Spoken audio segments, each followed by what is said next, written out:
de Jóvenes Unidos por la Educación. También se suman a nuestro informativo la licenciada Ana Matilde Gómez y el licenciado César Ruilova, quienes nos van a acompañar por acá, también a abordar distintos temas que queremos pues tratar con usted. Yair, gracias por acompañarnos. Y antes de hacerle la primera pregunta, me permito leer parte de una información que tengo por acá y que es el tema que quiero poner en contexto justamente para abordar con usted. Y es que el 4 de diciembre de 2024 el Ministerio de Educación aprobó una reforma al decreto ejecutivo que regula el Fondo de Equidad y Calidad de la Educación, FESE, específicamente el artículo 16, previamente modificado por el decreto ejecutivo 1280 del 31 de diciembre de 2019. Mediante decreto ejecutivo 144, el presidente de la República, José Raúl Mulino, y la ministra de Educación, Lucy Molinar, unificaron en $60 los montos anuales asignados por estudiantes a las escuelas beneficiadas por el FESE a partir de enero de 2025. Esta medida contrasta con la reforma del 2019, impulsada durante la administración pasada, que asignaba $150 por estudiante a las escuelas ubicadas en los 300 corregimientos más pobres del país. Expertos en educación advierten que esta reducción profundizará las desigualdades existentes, ignorando las brechas socioeconómicas que afectan el sistema educativo. Esta, entre otras decisiones tomadas por parte del Ministerio de Educación, toman de alguna manera fuerza en este momento, justamente cuando nos abocamos a iniciar un nuevo año 2025. ¿Qué opinión le merece esta decisión tomada justamente para variar el monto que se le otorga a estos estudiantes? Buenos días, Yair, bienvenido, adelante. Muy buenos días. Primeramente, agradecer por la oportunidad que nos brindan para hablar sobre el tema educativo, a pesar de que estamos en un cierre de año escolar donde realmente sabemos que hay grandes desafíos en educación, donde vemos decisiones tomadas por el Ministerio de Educación en esta nueva administración que pueden repercutir en esa equidad y esa calidad a la que tanto aspira Panamá. Entendemos que los grandes desafíos del Ministerio de Educación se deben a un tema de gestión administrativa, de la formación de nuestros educadores y por supuesto de ese área que nosotros necesitamos, que es la inversión en educación. Y cuando nos referimos al tema de inversión, por ejemplo, como lo mencionabas, la ministra promovió una reforma al Fondo de Equidad y Calidad de la Educación. ¿Qué es el FESE? El FESE básicamente es un recurso que reciben los centros educativos de todo el país, que proviene de ese 20% del impuesto del seguro educativo. Ese FESE que se le ofrece a los centros educativos se divide en dos, para poner en contexto. Un 75% va para la parte del fondo de matrícula, donde se realiza todo lo que tiene que ver con el mantenimiento propiamente de los centros educativos. E incluso muchos centros educativos utilizan este FESE y sobre todo en esta parte, en ese reglón de matrícula para la construcción de batería de baños, mantenimiento de las infraestructuras, pintar los centros educativos y otras reparaciones menores que no se pueden hacer o que se deben hacer a través de fondos o partidas extraordinarias, pero que en muchas ocasiones por la gran o la parte de no tener los recursos necesarios no pueden ser construidos. Y un 25% va para el bienestar estudiantil, entiéndase, compra de alimentos para los comedores escolares, también tienen que ver con pasaje para los estudiantes, lentes, entre otras cosas que adicionalmente se compran insumos para garantizar esa calidad educativa. La decisión tomada por la ministra en esta ocasión es reducir una propuesta que ya había sido llevada a cabo por la administración pasada, como lo mencionaste. Nosotros tenemos el índice de pobreza multidimensional donde se han ubicado 300 corregimientos más pobres del país. A esos 300 corregimientos más pobres del país se les ha reducido de 100 balboas a $60, $40 más o menos. Y a los estudiantes con necesidades especiales se redujo de 150 a 60 balboas. Colocó de forma igualitaria los fondos para todos los centros educativos del país. Y lo que nosotros hemos señalado es que no puedes ofrecer estos fondos de esta forma porque no garantizas equidad educativa. Entonces, al final del día, ¿cómo vas a lograr que haya calidad o que los recursos lleguen a los centros educativos si los pones desde la misma forma? Sabemos que hay escuelas en distintas partes del país que tienen grandes desafíos de infraestructura y por supuesto de comedor escolar, pero no están teniendo los recursos porque estás disminuyendo. Hay muchos centros educativos que este año solo recibieron una partida de FESE. y que en muchos centros educativos los estudiantes no se alimentaron, no se realizaron los mantenimientos y es el resultado de lo que estamos teniendo actualmente.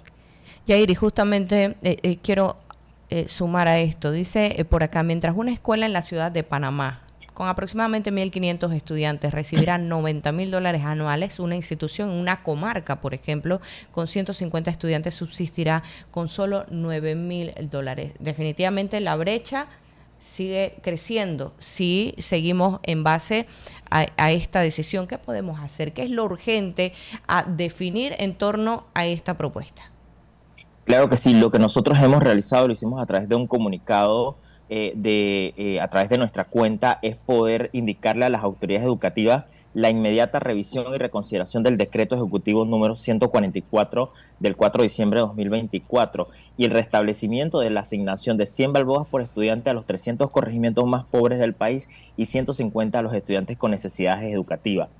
Además, adicional, y eso tenemos que señalarlo, requerimos la implementación efectiva del sistema integral del mejoramiento de la calidad educativa, que es conocido como el CIMESE.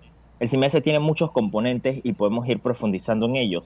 Tiene que ver con, por ejemplo, con el PEC, el programa de centro educativo que realiza la comunidad educativa anualmente para ver todo lo que requiere el centro educativo, pero que va alineado también al PINCE, y todas estas herramientas que tienen que ver con estándares de cómo manejar los centros educativos deben ser implementados de forma eficaz y por supuesto debe venir acompañada de la descentralización educativa a través de la Ley 50 del 2002, que nosotros hemos señalado que la descentralización debió ocurrir desde hace muchos años, pero que en muchas administraciones no se ha dado.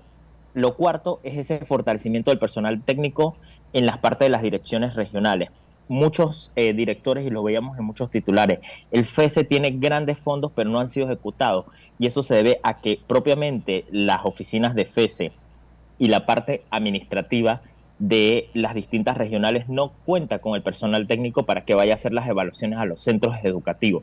Y sin evaluaciones de los centros educativos no se pueden subir a Panamá Compra. Y si no se sube a Panamá Compra, no pasa nada en el centro educativo. Entonces, a veces culpamos también a los directores que no ejecutan el FESE, pero también es un tema de gestión administrativa. Y por eso nosotros señalamos la importancia de poder descentralizar, que exista el sistema de mejoramiento de la calidad educativa, y tercero, que haya personal técnico nombrado en el Ministerio de Educación. En otro, hemos señalado la importancia de los indicadores para monitorear la gestión de los recursos, perdón, y ese cumplimiento de los estándares que nosotros aspiramos. Y por supuesto, desburocratizar urgentemente el FESE, porque para muchos directores es muy complicado entrar a un sistema donde se cae. Creo que lo vimos hace poco con el tema de los concursos. Las plataformas que tiene el ministerio no son eficientes y tenemos que destinar los recursos para que sean eficientes y que los directores y, por supuesto, el personal técnico pueda tener una plataforma robusta para lograr que los fondos lleguen a los centros educativos. Eso es como un poco de lo que te puedo comentar. Licenciada Ana Matilde Gómez, micrófono, por favor. Buenos días a todos, Lisbeth, César y al invitado Yair y a todos los que nos escuchan. La pregunta que yo siempre me hago en estos temas de educación, porque no hay decisión fácil en materia de educación, porque cada uno tal vez tiene una visión diferente, pero precisamente por eso se creó en Panamá el Consejo, y en ese consejo participan casi todos los sectores de la sociedad, los sectores organizados. Estas decisiones, o qué ha pasado con ese consejo, sería ya ir la primera pregunta. Cuando se van a tomar decisiones en educación, ¿se convoca o no se convoca este consejo? ¿El COPEME participa, no participa? ¿Las organizaciones tienen voz, no tienen voz? ¿Hay un foro o no lo hay? Yo siempre he creído que los temas de educación son demasiado importantes para dejarlo en una sola cabeza. Por más que se le quiera atribuir estrellas y muchos laureles a una persona, el tema de la educación es demasiado importante para que una sola persona tome decisiones. ¿Qué está pasando con ese tema? Claro que sí, y ha señalado algo importante, el COPEME, el Consejo Permanente Multisectorial para la Implementación del Diálogo Compromiso Nacional por la Educación. Para que tengamos una idea, en Panamá han ocurrido más de 17 iniciativas desde la sociedad civil convocadas por el gobierno, muchas facilitadas por los organismos internacionales, y la ciudadanía propiamente ha presentado propuestas de política pública. Las últimas tres, como lo ha señalado, el Compromiso Nacional por la Educación y el Pacto Cerrando Brechas, que tienen cosas similares. El COPEME se crea a partir del Compromiso Nacional por la Educación porque prácticamente lo que veíamos a través de los distintos acuerdos que han habido o ha ocurrido en educación, es que no había un seguimiento en el monitoreo de las políticas públicas y en la implementación de esas metas a largo plazo. El COPEME tiene un plan operativo, Meduca COPEME, que era 2019-2024. Ellos han incluso presentado informes a la Nación a través de su página web, del Consejo de Gabinete, pero incluso creo que hace poco su página no estaba disponible. Y ahí tenemos un gran recurso de información. Habría que hacerle las preguntas a los sectores que conforman el COPEME, qué ha sucedido con la página web y con todo eso. En el seguimiento de las políticas públicas, nosotros entendemos que han ido en retroceso. Incluso nosotros vamos a hacer un informe desde Jóvenes Unidos por la Educación, que debe estar saliendo el próximo año, donde hemos ido monitoreando a partir desde el 1 de julio hacia acá cómo ha sido el desenvolvimiento de esas políticas públicas. Pero en el cumplimiento de esas 37 políticas públicas y 241 líneas de acción, habían 5 metas priorizadas. De esas 5 metas priorizadas, entendíamos que una eran los sistemas de información, que obviamente, como ustedes conocen, es muy importante para que exista la toma de decisiones del Ministerio de Educación, pero también eso va a depender si las autoridades del Ministerio actualmente deciden contar con los sistemas de información para la toma de decisiones. Hablamos de herramientas fundamentales como la prueba PISA, la prueba ERCE, la prueba nacional Crecer 2018 para asegurar la calidad, pero también sistemas de monitoreo como el tema de la descentralización. Lo último que nosotros supimos es la descentralización a través de las rendiciones de cuenta que dio la administración pasada, y habría que hacerle las consultas correspondientes a la ministra actual en qué quedó la unidad de descentralización educativa adscrita al despacho superior, que entendíamos que los pilotajes iniciaban, por ejemplo, en Chiriquí o en San Miguelito. ¿Y por qué hablamos de la descentralización? Nosotros requerimos transferir todas las funciones administrativas y todas las funciones que conlleva la parte de infraestructura y técnico-pedagógica propiamente a las regiones educativas, porque son los que conocen las realidades de lo que pasa en las comunidades. Entonces hay un plan operativo, entendemos que es operativo, pero que en lo que hemos observado en las últimas 6 meses, el COPEME no se ha reunido de forma pública con la ministra de Educación. También es un interés por parte de las autoridades en continuar y respetar los acuerdos, porque si no respetan los acuerdos no va a pasar mucho. Entonces ya también es voluntad de cada sector en exigir el cumplimiento de los acuerdos. Nosotros de Jóvenes Unidos por la Educación lo hemos reiterado, que los acuerdos son fundamentales y que deben ser implementados como una política de Estado. Pero si las autoridades ignoran los acuerdos, tenemos que seguir exigiéndoles. Entonces ese acuerdo, por lo que tú dices, ese acuerdo de llevar a este foro, a estos espacios de participación, las decisiones, para que sean consultadas, para que sean transparentes, para que sean validadas, para que tengan esa legitimidad que necesitan para aplicarse, por ejemplo, a nivel nacional, como esto que se va a hacer con el FESE, eso no ha ocurrido. Entonces yo pregunto, esta decisión, porque lo que queda la duda es si es verdaderamente equitativa, porque uno dice, bueno, la igualdad de los desiguales, que es, por ejemplo, un principio que rige derecho laboral, derechos humanos, o sea, siempre se trata de balancear la carga como, bueno, cuando se enfrentan dos que son desiguales, equidad significa darle más al que menos tiene para poder nivelarlo con el que tiene un poquito más. Hay imágenes como bien emblemáticas de esto, ¿no? Cuando está un pequeñito en un muro tratando de mirar al otro lado y te ponen un banco más grande. O sea, la escuela que menos tiene o que está más distante o que tiene condiciones más precarias, mucha más necesidad, necesita más recursos que aquellas que están más cerca de las urbes, que están mejor dotadas, etcétera, etcétera. Entonces, yo no sé por qué, o sea, esta decisión, ¿cómo fue validada? ¿Ustedes saben cómo se llegó a esto? Creo que hoy la ministra iba a explicar en algún noticiero, yo no la pude escuchar, y ella iba a dar algún tipo de explicación, porque realmente las decisiones, tanto la de las laptops como esta, ha traído mucha controversia. Así es, no hemos tenido conocimiento, solo lo que ha mencionado al diario La Prensa, donde ella ha señalado que es un titular.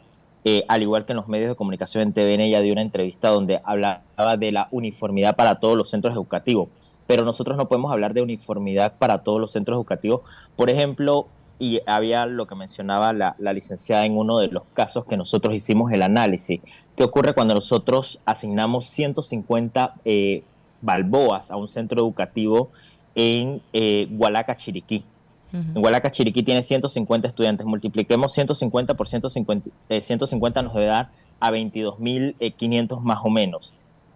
Con la reducción que ella hizo de 60 balboas, ese centro educativo pasa a tener solamente $9.000. De esos 9.000, el 75% es para mantenimiento y el 25% es para la parte de bienestar estudiantil. Cuando destina de esos 9.000, el 25% tiene para dividirlo en los tres trimestres para asignarle al comedor escolar.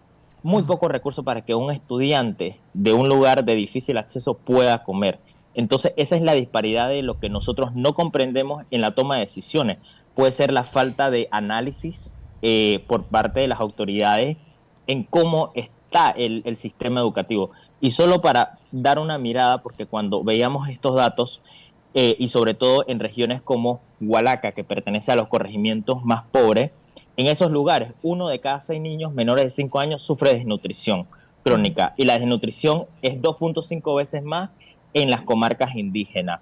El 23% de los niños carece de agua potable y muchos de los centros educativos no tienen incluso la parte de los sanitarios correctamente ni la construcción porque obviamente falta esa parte de inversión en los centros educativos, pero que sea consona. Entonces no podemos colocar esa uniformidad. Desconocemos las decisiones que a veces toma la ministra en educación realmente.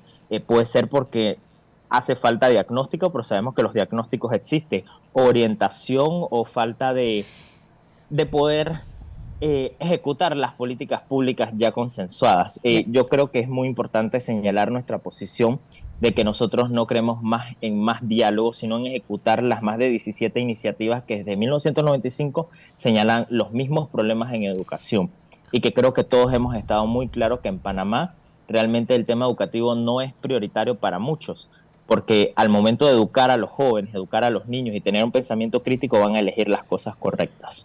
Voy con el licenciado César Ruilova, pero antes, Yair, algo que mencionaste justamente con ese ejemplo de la escuela de Hualaca. El 75% de esa cantidad de dinero que les tocaría iría a infraestructura y el 25% a alimentación. Sin embargo, la ministra de Educación hace pocos días acaba de mencionar que tiene la iniciativa de eliminar el vaso de leche, que tiene cerca de 30 años implementándose en la educación panameña. ¿Qué opinión te merece eso? Ya voy contigo, licenciado Ruilova. Es algo que nosotros no podemos dejar que ocurra. La creación del vaso de leche, galleta y crema nutricional tienen un objetivo, al igual que el programa Estudiar sin Hambre que nace para las escuelas más pobres del país, que debe tener una ampliación a todos los centros educativos. Parte de los grandes desafíos y de las estadísticas propiamente del Ministerio de Educación señalan que la deserción escolar y las grandes deficiencias que tienen los estudiantes, incluso en la prueba PISA y en la prueba Crecer y en la prueba ERCE, TERCE y CERCE de la UNESCO, se debe a que los estudiantes no se alimentan adecuadamente. Un estudiante que no se alimenta entre los primeros años de vida, y eso lo saben perfectamente los profesionales, no va a rendir en el centro educativo y va a tener deficiencias. Obviamente el resultado son las deficiencias de aprendizaje.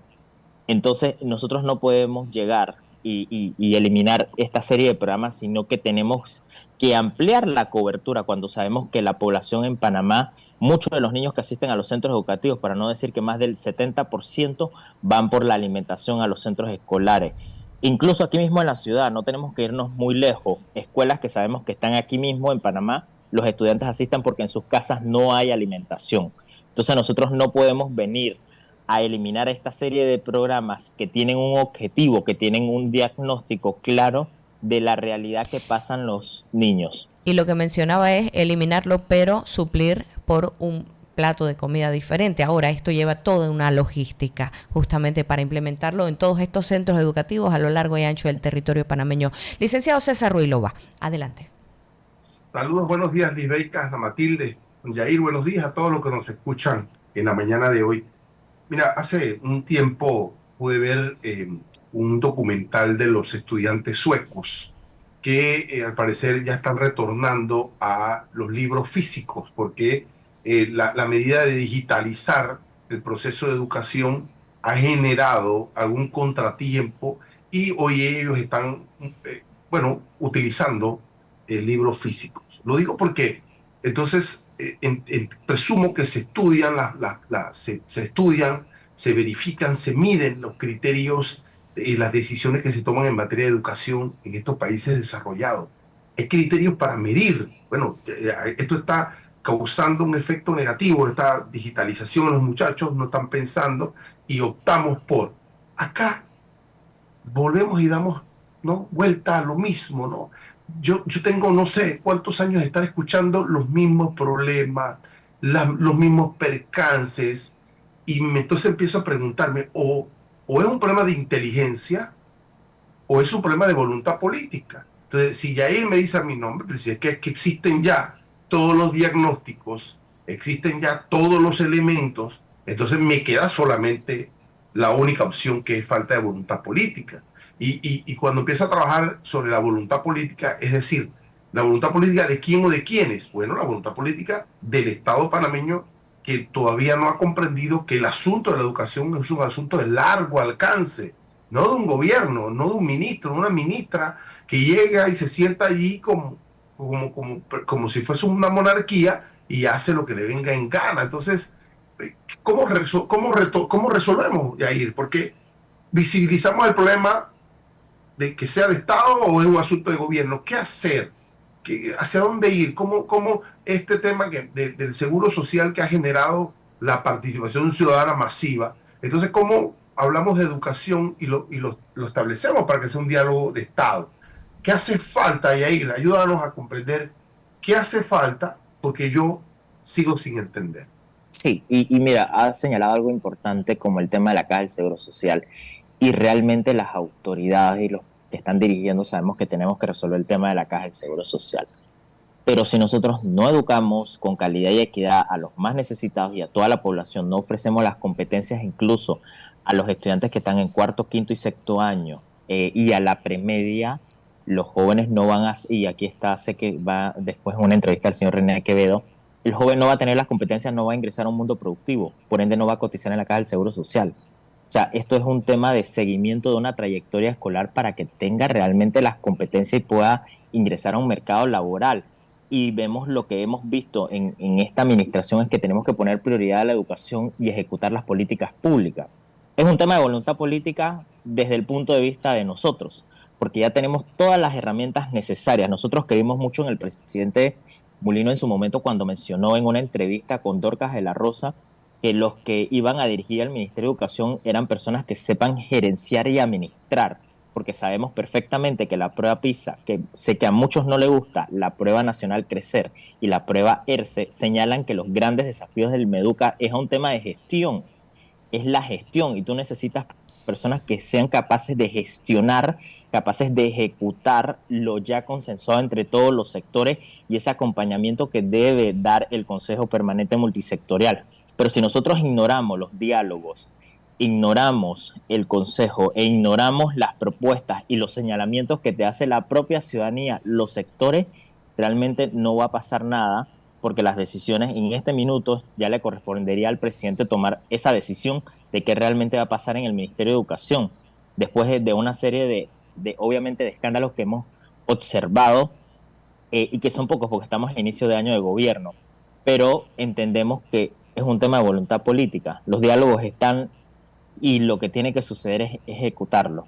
Es lo único que tiene que suceder. Se le ha destinado el 7% del Producto Interno Bruto. Tiene que ejecutar ese 7% del Producto Interno Bruto.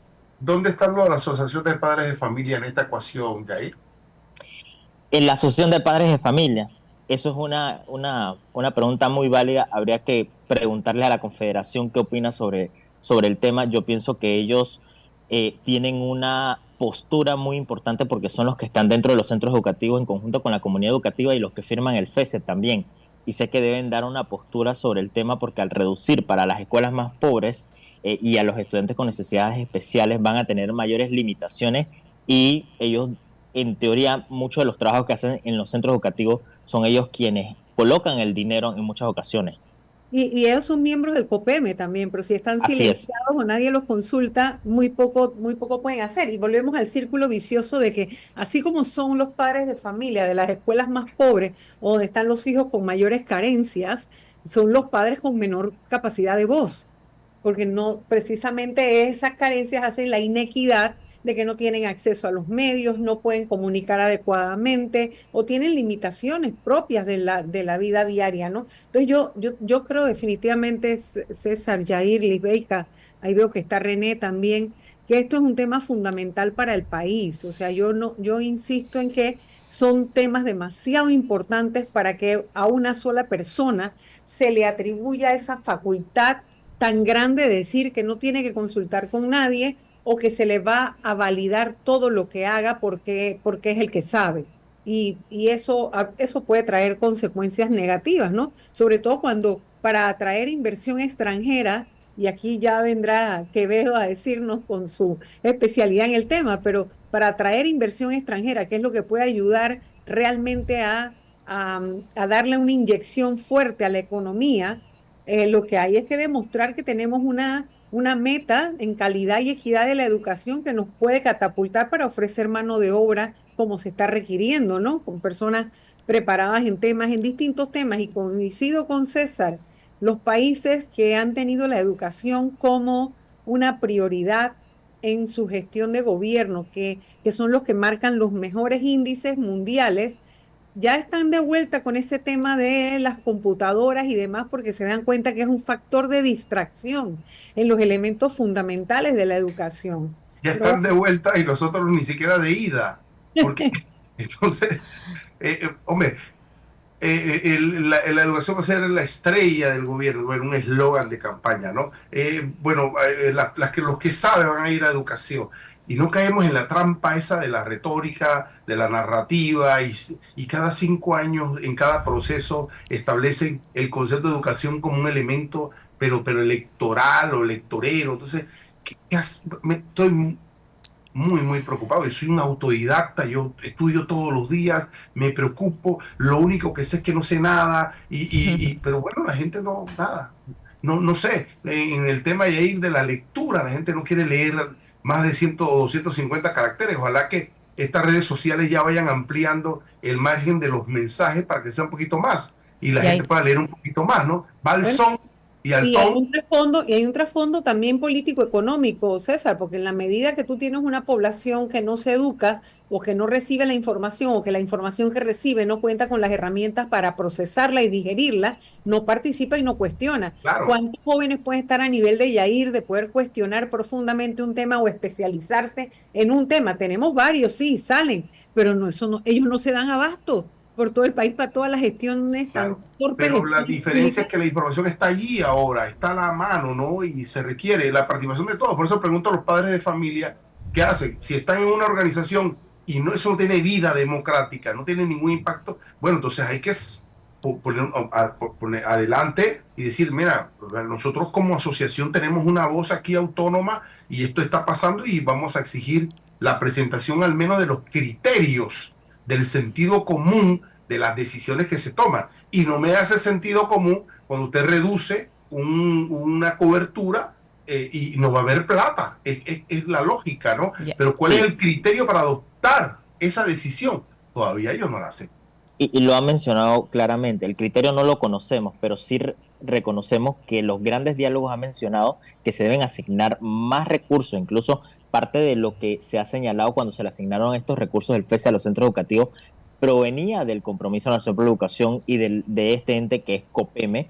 Hay que entender algo que también hay nuevos miembros en COPEME que debemos conocerlos porque cambian cada 5 años y creo que eso lo conoce muy bien la señora Ana Matilde porque estuvo en su momento en la asamblea cuando se llevó la creación de este consejo y han mencionado algo súper importante, los estudiantes no saben diferenciar obviamente la opinión de un hecho y un dato.